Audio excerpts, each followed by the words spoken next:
Oh, hey there. Oh, hey there. How's it going today? I'm good. How are you? I'm good. I am Bradley. I am Kate. We are the History Buffoons. Yes, we are. Thank you for joining us today. Yes. How are you today? I'm doing pretty all right in my book. I didn't know you had a book. Well, No, yeah. I mean, it's not yours. What? You were just looking at it. That's not yours. I don't have You I read own books. the book, but you don't have a book. That would be a really short story. Shut up. Because I don't remember jack. Yep. Could you imagine you trying to like recall and like write a book? You'd be like, the end. The funny thing is, I remember some off-the-wall weird stuff. Oh, yeah, for sure. Like, I remember the stupidest shit most of the time. Yeah. The stuff I should remember, not so much. But see, like, when I know I'm right. Yeah. And other people know that I have a bad memory, I'm like, no, really? I know this. No, really? Yeah, I promise. I promise. Well, you know, I mean, it is what it is. You have more long-term random fact knowledge than you do short-term, like real life. Like, what did I do yesterday? I'm sure I ate something. Probably. So today, Yes. we have a beer that we've never seen before. I did not know Steve Austin had a... Did you look up who Steve Austin is? He's the wrestler. Stone Cold Steve Austin, right? He says he's an American actor. Oh, Stone Cold Team. Okay. The Undertaker put Stone Cold Steve something. He put him something, all right. It was a headline that didn't finish. Oh, it's like a preview or whatever. Yeah. So we have El Segundo Brewing Company. Steve Austin's Broken Skull IPA is what I have. It's 6.7%. I have a 16-ounce can. I like the skull on it. So, but yours isn't a Steve Austin one, right? Mine just is. No, mine is also Steve Austin. It is. Broken Skull. What was yours called? Broken Skull IPA. Okay, mine's Broken Skull American Lager. Oh, there you go. All Yeah, right. okay. But, so it's also a Steve Austin one? Oh, and we totally have his autograph on the can. Oh, I am going to get rich today. I like this. Does yours have a snake on it? By his signature?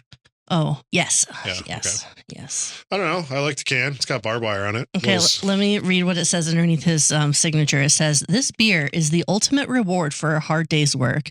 Brewed with the best American-grown barley and hops, Broken Skull American Lager goes down as easy as a 3-day weekend. Cheers to those who are out there earning it." We earned this. What's the ABV on this? Yours is probably more in the mid-4s, if I had to guess. It doesn't say. Okay, I'm opening this. All right. The earned beer. Usually, if they don't say, it's usually mid-4s, roughly, especially with a lager like that. So, cheers.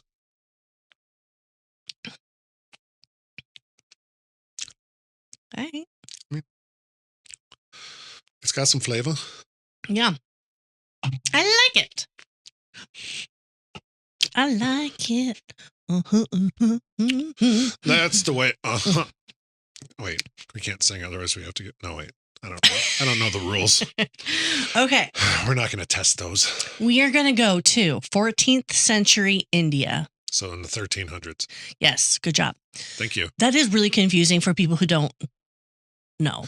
It can be. Well, even if you know, it still screws you up. Yeah, because you're like, what? oh, so the 14th. No, it's the 1300s. Because obviously the first century was 1 to 99. The hundreds was the second century. So, yeah. I mean, yeah, it's just it seems backwards. It's but confusing. Well, that's also think about it. Hey, this happened back in 3000 BC. It's like, why did they count down? Right? Yeah, it's confusing. So it's like, wait a minute.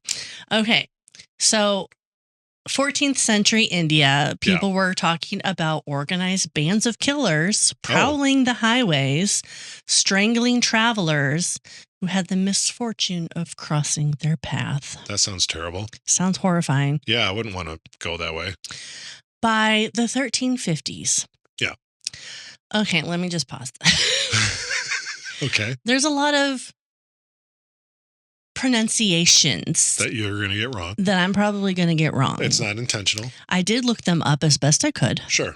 and wrote them out phonetically as best I could. Sure. Execution may not be so great. Well, we know that. You got like a fuzzy on the eyebrow. There you go. Hey. Good job. Good job. Okay. Thanks. So by the 1350s, yeah. Sultan. What the fuck? The Sultan. Have you never heard of the word Sultan? Yes, I have. Sultan. Sultan Jalaluddin Khalji. Wow, that's a mouthful. Jalaluddin Khalji. Okay. Supposedly rounded up about 1,000 of these wandering murderers and exiled them. But these weren't your everyday robbers. Okay. They were thugs. This is the origin of the word thug. Is it really? Yes. No way. Yes. Okay, cool. Thugs are members of what would be known as the Thuggee cult. Thuggee cult? Mm-hmm. Thuggee. Thuggee. Thuggee. Mm-hmm. Weird. According to legend, the thugs were born from the sweat of the goddess Kali. She is a Hindu goddess of destruction and rebirth. Oh, Jesus Christ. She supposedly created them during an epic battle with a shape-shifting demon who spilled blood, kept spawning new monsters. That sounds fun. To stop the bloody mess, yeah, Kali ordered her new devotees to strangle the demon instead. No blood, no problem. Okay. The thugs took that divine memo seriously. Oh, really? Oh, yeah. Oh, no. So whether or not anyone believes that the goddess perspired into thugs, yeah, there's no question that the Thuggee cult was well established by the time Europe was still arguing over who discovered what. Right. So by the 1600s, travelers' journals were already warning about these bandits on India's roads. Okay. So even the Mughal Emperor Aurangzeb. Yeah. Mughal Emperor Aurangzeb. Okay. Issued royal orders in the 1670s against these stranglers. Sure. So by the time the British eventually arrived on the scene centuries later, the thugs had already perfected their art. I bet. They weren't just criminals. They were multi-generational strangler guild. So it was like, oh, we got a son. Son, I got to teach you something. Exactly. Wow. That's wild. They passed on their trade from father to son. Well, I mean, if that's all they knew, because if that's all they knew, especially back in, 13, 14, 15, 1600s, it's not like you're like, I'm going to make myself my own. I'm going to school. I'm like, yeah, they had schools, obviously, in certain areas. But if your dad didn't know anything other than this trade, this life, he's going to teach his kids that. Yep. So that makes sense. So at the heart of the Thuggees was... it sounds Thuggees, It sounds like something Vesper would say. Did the Thuggees wear Huggies? The Thuggees, they had religion. Oh. So the thugs didn't see themselves as criminals at all. Sure, they were doing God's work. They thought they were holy hitmen, carrying out the divine work for Kali, which is the Hindu goddess of destruction and rebirth. Pretty sure our title of our episode is going to be Holy Hitman. Holy Hitman. Whoa, Pardon me. You're pardoned. So every killing in their eyes wasn't murder, it was sacrifice. Oh, dear. So these guys literally believed that they were children of Kali born from her sweat. Right. And according to their lore, every strangulation was Kali's will, an offering to keep the universe balanced. Oh, Jesus. So the thug reportedly told a British officer that if they didn't keep up their sacred strangling duties, Kali might destroy all of mankind. I'm going to go with no, but okay. So in their minds, they weren't murderers, they were heroes, saving humanity one garrote at a time.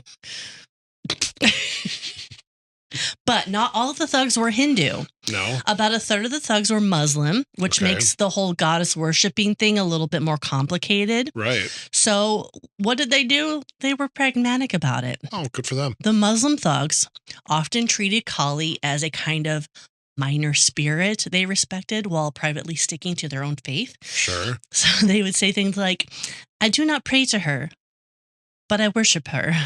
Or I do not believe in her, but I don't want to make her mad. I don't want to make her mad. Oh, wow. So the Thuggee was a mash-up of different beliefs, more of a spiritual free-for-all where murder was like a shared doctrine of sorts. Sure. So some historians think that the British exaggerated the religious angle to make the thugs sound more sinister or otherworldly. Right. But after all, plenty of people in India credited gods for their good fortune. Okay. For the thugs, just happened to credit theirs for successful strangulations. Thank you for giving me the power to strangle that person properly. So it's chilling to think about these men genuinely believed, or at least claimed, that Kali wanted them to kill. Okay. So they didn't just kill in the name of their god. They turned murder into a type of worship.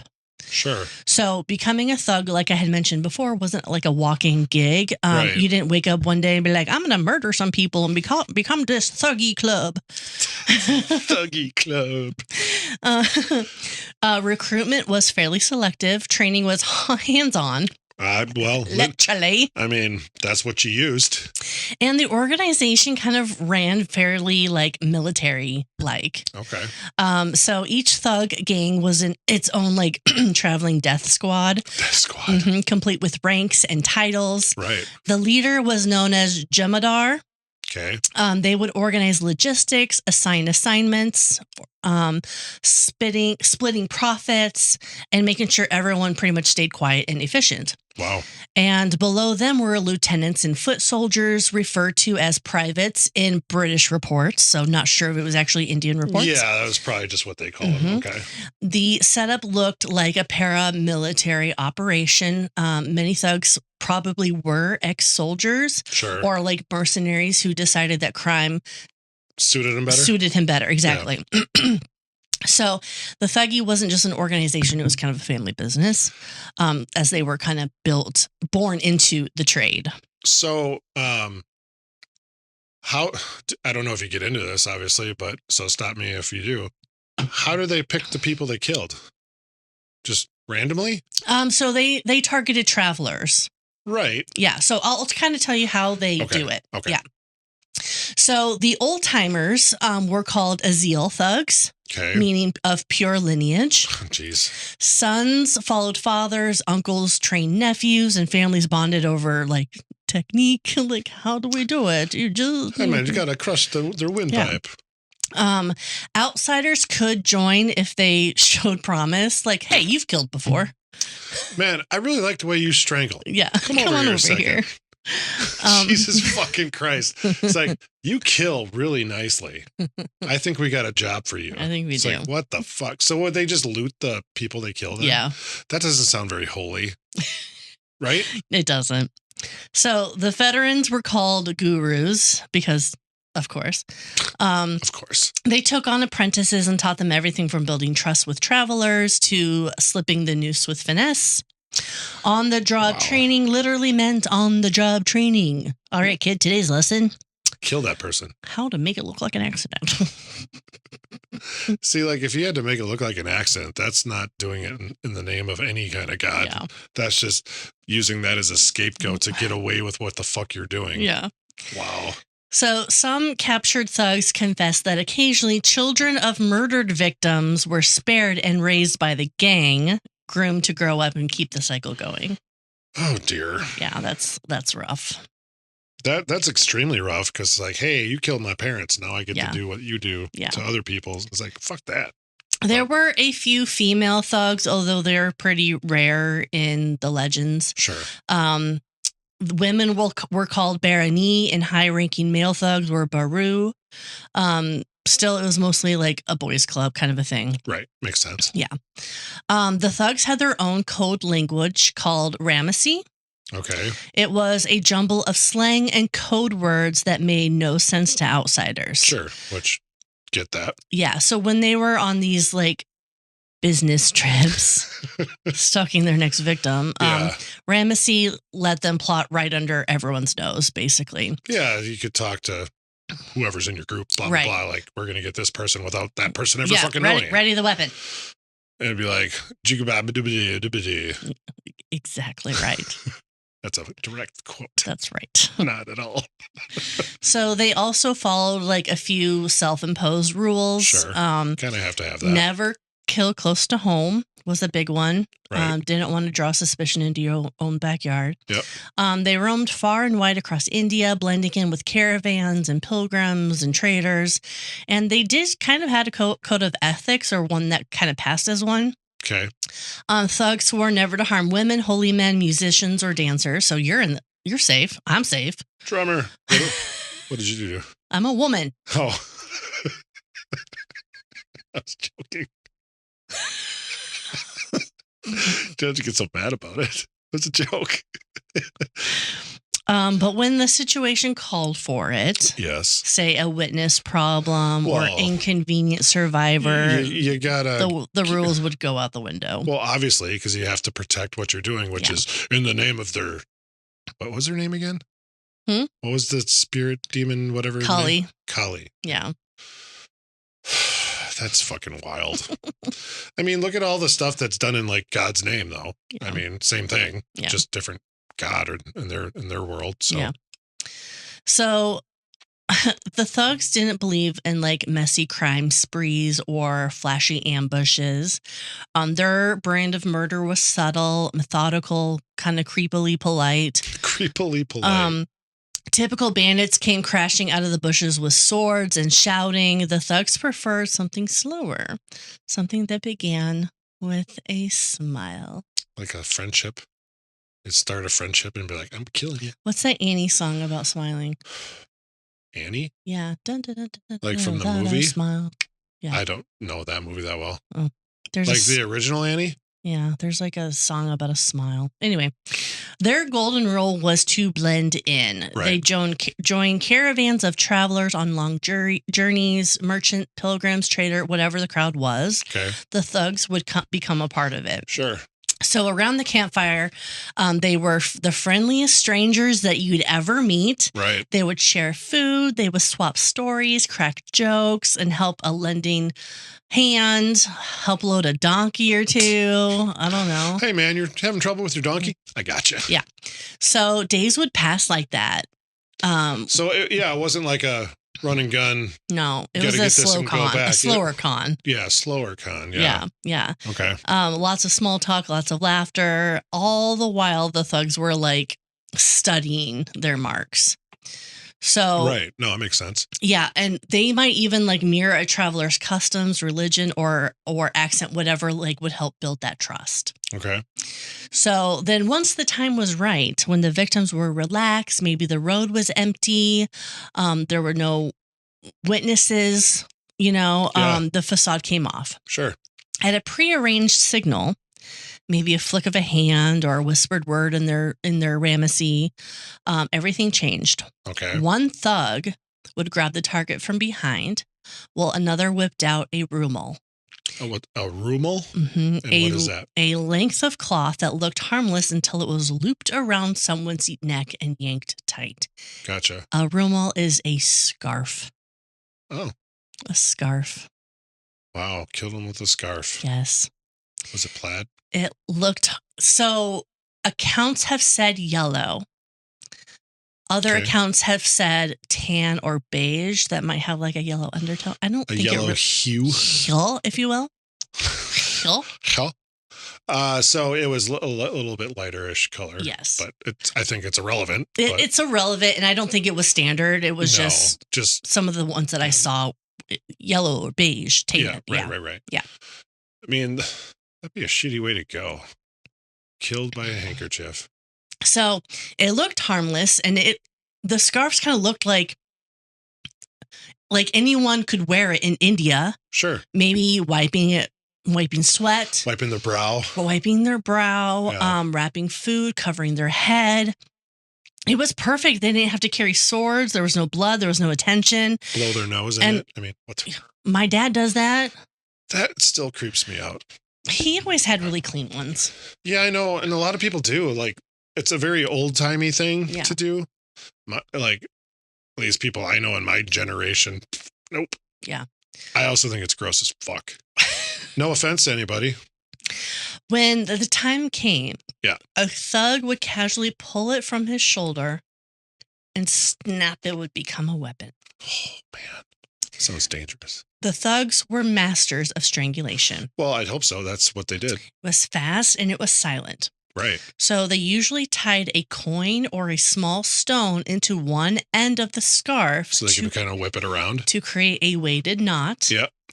That knot landed right on the victim's windpipe Oh, when the cloth was pulled tight. so it helped crush it. Yes. Yeah. The motion was practiced. Loop around the neck, yank back hard, and hold until the victim went limp. Jesus Christ. It took seconds. There were typically no screams, no mess, no blood to offend their goddess Kali. Right. Yes.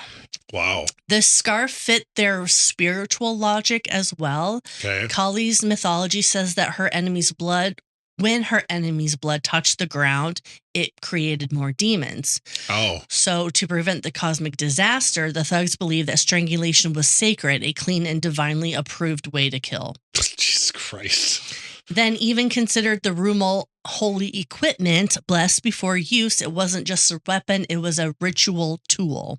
Okay. So when the British finally caught on, they were fascinated and equally horrified. Well, right.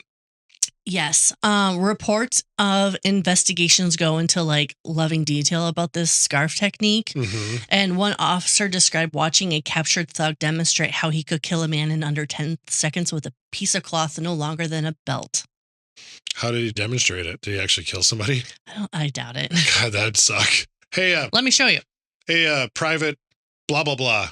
We just want to see something real quick. We just want to see something. Can you come over here? This guy's going to give us a demonstration. It's like, fuck that. That sucks. So one thug would grab the target from behind while the other whipped out the rumal. So they always worked in like at least a pair? Yeah. Okay. Other members pinned the victim's arms and legs so there'd be no struggle, no scream. Sure. The whole thing was over in seconds. Their scarf was their signature, so much that the British later on nicknamed them fan cigars, meaning noose operators. Noose operators. Wow. Mm-hmm. Okay. So many attacks happened at night when everyone was asleep and vulnerable. Makes sense. Yes. One British report described it saying the thugs would earn a traveler's trust, strike without warning, strangle him, loot the body, and bury it. Oh, Cold, efficient business. So they would even bury it too? I'm actually surprised at that. And then they didn't linger. They stripped the bodies of all the valuables, the cash, the jewelry, anything worth anything, and then disposed of the evidence. Wow. So do you think those people like in those caravans or whatever be like, where'd Bob go? It's like, he was just here, wasn't he? Did he like have to go to the bathroom or something at lunch? He'll be right back. He's probably pissing by that tree over there. Bob. So some thug crews were so organized they dug graves before the murders. That's efficient. Yeah. It's like, hey, I don't know any Indian names off the top of my head, but like, what are you doing over there? Nothing. Nothing. No, don't worry about it. I'm just, covering my shit. And be like, covering my shit like a cat. But he's like, I'm not doing anything. Don't worry about it. How tall are you? It's like in Van Helsing where that Undertaker comes up and starts measuring Van Helsing for his I always think of his coffin. Back to the Future 3, where Marty is supposed to, like, it switches and he's the one that's going to die. And the one guy, creepy looking guy comes, I don't need a new suit. I'm measuring you for your coffin. Yeah. Okay, so other thugs dumped corpses into wells or ravines, sometimes even mutilating them to prevent recognition. But wouldn't that bring out some blood even if they're dead? I mean, it's still going to have blood. Wouldn't that fall on the ground? So doesn't that make more demons, which goes against Kali? Yeah, I would assume that they would bleed from that. I mean, maybe it doesn't matter after they're dead.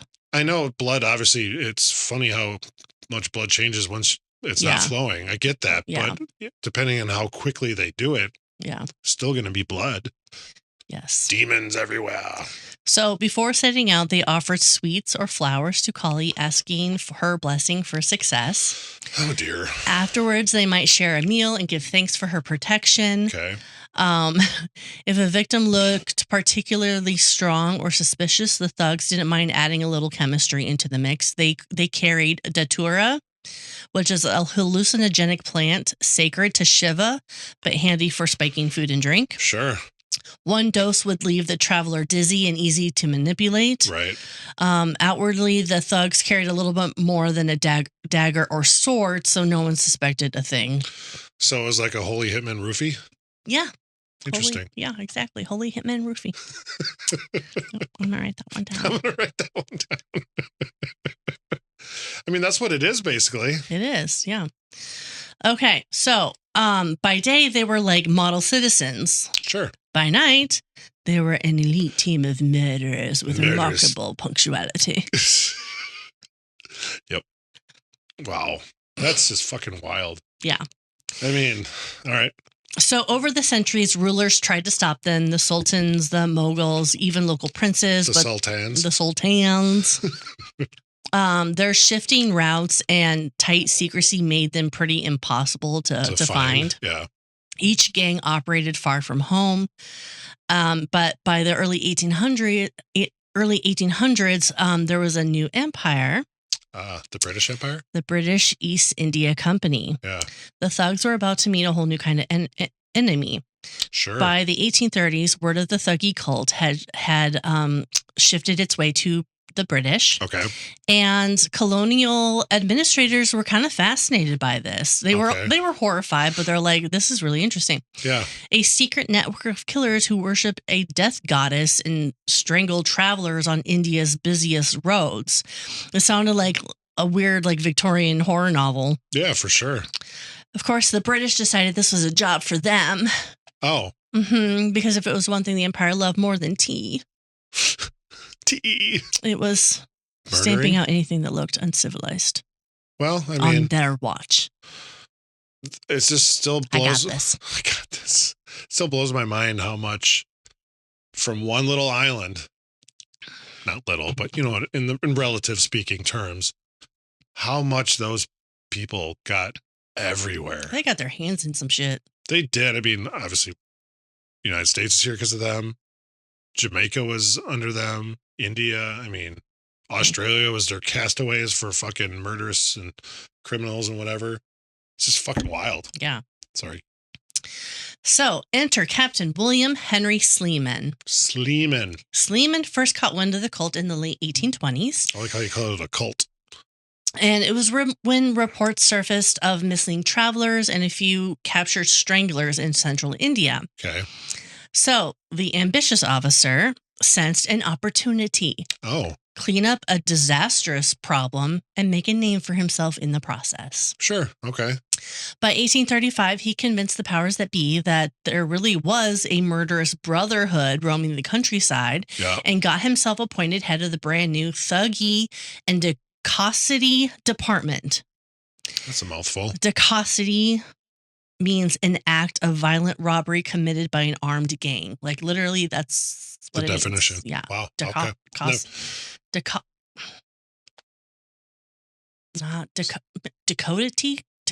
I don't know. Spell it. Dacoity.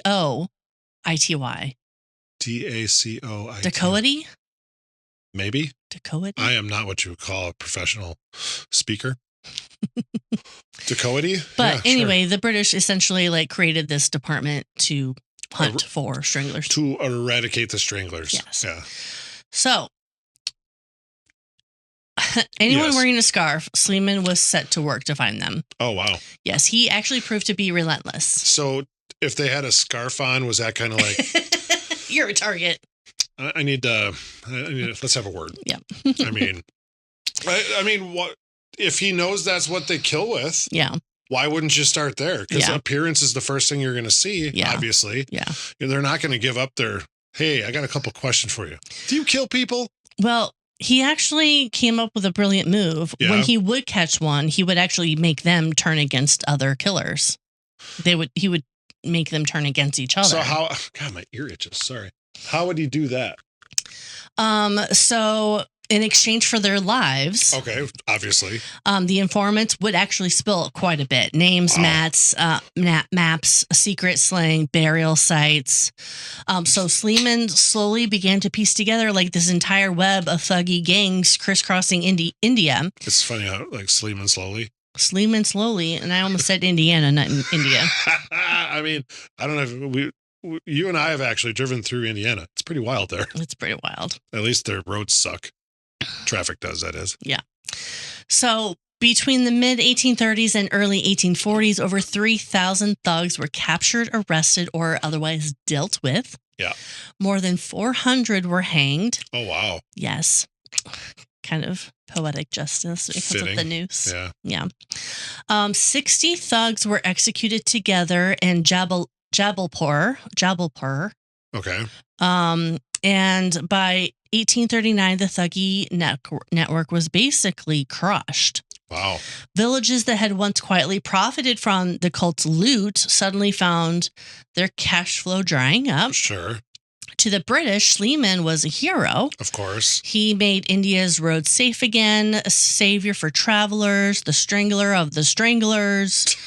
Yeah. I'm assuming he had that embroidered on a pillow somewhere. Oh, The strangler of stranglers. I would imagine that was his fucking family slogan and everything. Absolutely. Strangler of stranglers, yeah. The British government even passed the Thuggee Law of 1836, which made being associated with Thuggee, not even killing anyone, just hanging out with the guys that did it, punishable by death or life in prison. Wow. That's a pretty harsh. Yeah. Even for just being adjacent to him. Yes. Wow. Okay. So Sleeman wasn't just content enough to catch some of these killers. He wanted to tell the world about it. Of course he did. He wanted to be famous. Yes, he wrote a detailed report and entire books about the cult's confessions, lurid details and eerie quotes. Okay. In 1839, his book, The Thugs or Fanzigars of India, hit the presses. Okay. That same year, a British novelist published Confessions of a Thug, inspired by Sleeman's findings. Okay. The book was a massive hit, and suddenly Thuggee was kind of the talk of the town. Okay. The British public devoured every gruesome detail, congratulating themselves on being like civilized. Jesus. By the 1850s, officials declared the Thuggee problem solved, mission accomplished. Okay. Mission accomplished. Jesus Christ. Excuse me. Here, no problem. Sleeman had become a colonial celebrity, complete with fan mail from London society ladies. Oh, like, you are so cute. Yes. The few surviving thugs were shipped off to a rehabilitation experiment called the Thuggee School of Industry, where they were taught trades like weaving and farming. It's kind of like a rehabilitation center. Wow, that's wild. Yeah. It's crazy they would even like attempt to do that. Yeah. But of course, the British were like patting themselves on the back. Well, obviously. Job well done. Look at us go. Yeah. We're so civilized. The thugs were gone. The roads were safe. Yeah. Captain Sleeman had cemented his legacy. Yep. Yes. Yes. And of course, but some historians started giving the Thuggee saga kind of a side eye. Oh. The official British version makes one hell of a story. Murderous cult of stranglers devoted to a death goddess secretly prowling India until the noble Brodish rode in on their white horse to save the day. I like how you call them Brodish. Brodish rode in. British. Yes. But was it all true? Well, Was it just the Empire's favorite story, half real, half propaganda? We don't know. Yeah. Yes. Definitely could be propaganda. On one side, you've got historians that argue that Thuggee was basically a British invention, kind of a morality tale. Sure. Everything that we know about the thugs come from British records. Well, because, yeah. I mean, they obviously took very good records and been doing shit for a long time. So, yeah, of course it's going to be one-sided. And it was basically coming from one man, Sleeman. Yeah. So Sleeman slowly. Yeah. So according to this school of thought, Sleeman had every reason to exaggerate. The bigger, the scarier the thugs looked, the more heroic. Excuse me, holy shit. That was fucking amazing. That was amazing. Wow. I am going to isolate that and crept up out of nowhere. Do something with it. So 39 minutes. I cannot wait to do something with that. So obviously he's going to inflate his ego. Well, his ego, but like, oh, they were beasts of men. They were huge and we took them down or whatever. Like he's going to exaggerate everything. Yeah. And because that's going to make him look even more heroic. Right. Good old Sleeman eliminated this threat. Yeah.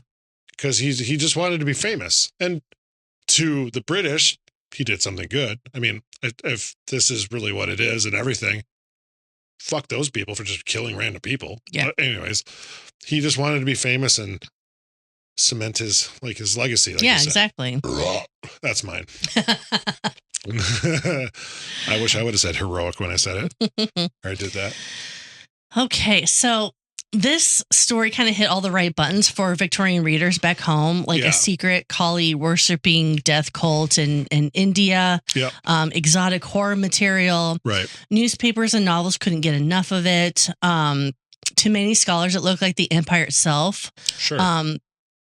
It found itself a perfect villain, kind of a dark, foreign, conveniently in need of civilization kind of a thing. And that's another big thing is because obviously they went in and tried to conquer this territory. Yeah.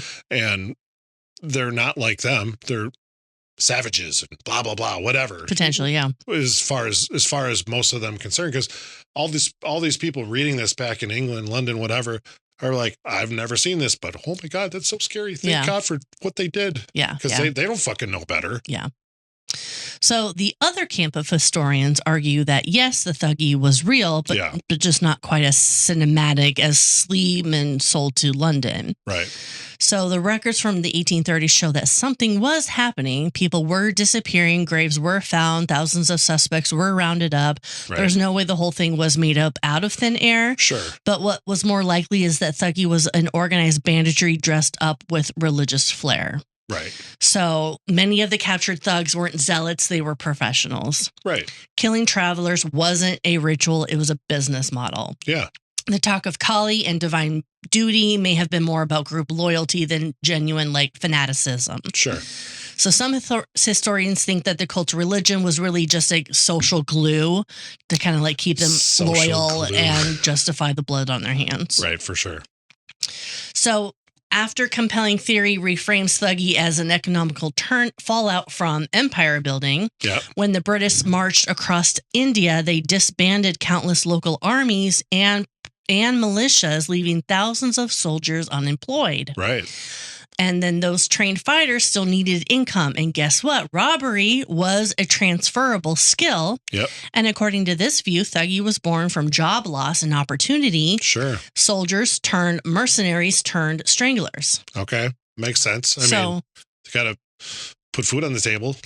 Even juicier yet, some local rulers and landowners may have sponsored these thug bands to target traders from rival territories, taking a cut of the profits. Well, yeah, it's like, hey, I got this land. You can camp here. Go kill those.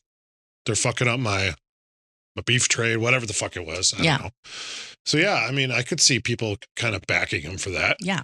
Because it's in their best interest to eliminate these people that are bringing shit in that's directly affecting their business, which whatever the fuck it would have been. And so it's like, hey, I'll help you, give you some, I'll feed you, I'll house you, or whatever the fuck it might have been, and just go take care of that for me. So if this is true, the Thuggee wasn't a continental-wide cult, but it was more like a network of criminal freelancers. Yeah. They shared the same technique, language, superstition, but there's evidence, but there's little evidence of a powerful central Thuggee headquarters. They weren't satanic masterminds. They were just opportunistic entrepreneurs of chaos. Yeah. So the truth probably sits somewhere in that middle. Right. So Thuggee existed, but maybe not at the size or scales that the colonials wrote about. Sure. So the worship of Kali, some thugs might have truly believed that they were her chosen agents. Yeah. Others probably just played along for good luck or for the intimidation factor. Yep. What's interesting is that Indian writings of the time barely mention Thuggee at all. That's weird. Yeah, it's really a massive empire-spanning religious cult. You'd expect a little bit more of a local chatter. Well, obviously, because like, how could you have this network of people doing this for so long? Yeah. Air quotes. And there's no mention of it. Doesn't the silence kind of say something? It really does, because it seems like maybe it wasn't as around as long as they say it was, or whatever. So by the time the British wrapped up their victory over evil, victory over evil, the narrative was kind of set. The civilized rulers saved India from its own savagery. Okay. So Thuggee became kind of a moral trophy, a neat story of like barbarianism conquered by bureaucracy. We're cleaning up the streets. Look at us go. Yes. Wow. So what's left today is kind of a mix of like fact and fiction. Sure. The thugs were real, the killings were real, but like the death cult of Kali could have been fabricated a little bit. Yeah. Again, it's all part of the storytelling. Exactly. But the British, even if they oversold it, they made sure that Thuggee lived forever. The English word thug comes straight from these stranglers. I did not know that. Yes. That's wild. So when British officers started writing home about this creepy cult, they began using thug with a capital T. Excuse me, my bad. And by the early 1800s, the term had officially entered English. Wow. The first known use popped up around 1810, but the real explosion kind of came around the 30s and 40s. Yeah. Right in the middle of Sleeman's big campaign. Yes, exactly. Yeah. Okay. So his reports made the rounds in Britain. Charles Dickens dropped casual thug references in his writings. Is he the first one that coined thug life? No. Thug life was Tupac. Do you have that actually? Yes. Nice. By the mid-1800s, thug had already stretched beyond its original meaning. The British public never once for nuance started using it to describe any roughneck or brute. The Oxford English Dictionary later nailed it down as a cutthroat, ruffian, or hoodlum. Okay. And then just like that, Kali was written out of history, essentially. Right, yeah. By the time Rudyard Kipling wrote Kim in 1901, which I don't know of. I'm not. Kim, you said? Kim. Yeah, I'm unfamiliar. The thugs had become literary shorthand for mysterious villains lurking in the shadows. Sure. So fast forward a century or so, by the late 20th century, thug was part of American slang reborn in hip-hop culture. Right. Tupac famously tattooed thug life across his stomach. Sure did. It was a defiance against the system. When Sarah worked in the bakery, I always wanted her to come up with like a donut or a pastry called a shakur, and she sold them in 2-packs. Sorry. Anyways. For those who don't know, Shakur is Tupac's last name. If you don't know, you probably... I didn't know. You didn't? No, I mean, Tupac is part of my story, so I know Shakur is his last name, but only because of my story. What was his real name? Fuck if I know. Why'd you say fuck a rhino? That's what it sounded like. By then, the term had done like a full 180 from describing religious murders to symbolizing toughness, rebellion, survival. Yeah. Somewhere in the afterlife, maybe one's leaning back, smirking. We made it, boys. We made it. We're part of the lexicon. We're part of the thug life. Yes. So most people who use the word today have no idea that it's talking about a 19th century criminal cult. I did not know that. So I'm one of them. I had no idea the origin of thug. The modern thug conjures up images of gangsters and outlaws, not devotees of Kali performing moonlit sacrifices. Which could be or could not be actually what they did it for. Yes, exactly. That's wild. I mean, and who knows? Again, we don't know. But just think of like, if it was, that's what they did do it for. It's like, we got you, Kali. Yeah. Kill. It's like, kill. But we won't drop blood because more demons rise. Exactly. Like that demon that just came out of my mouth. That was heavy. Weird. I did not know that. Yeah. So how did you like your beer? It's not bad.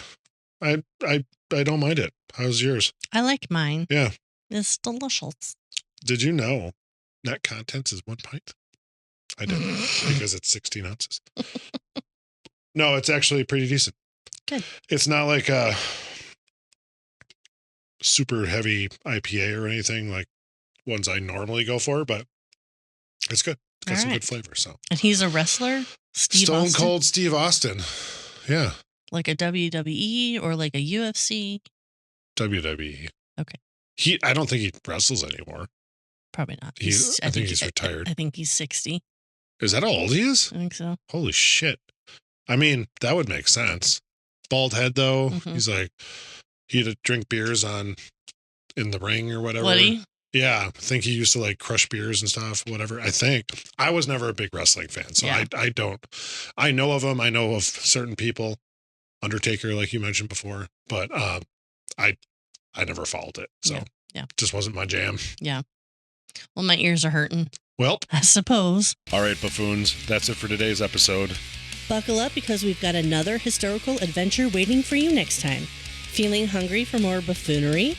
Or maybe you have a burning question or a wild historical theory for us to explore? Hit us up on social media. We're History Buffoons Podcast on YouTube, X, Instagram, and Facebook. You can also email us at historybuffoonspodcast@gmail.com. We are Bradley and Kate. Music by Corey Akers. Follow us wherever you get your podcasts and turn those notifications on to stay in the loop. Until next time, stay curious and don't forget to rate and review us. Remember, the buffoonery never stops.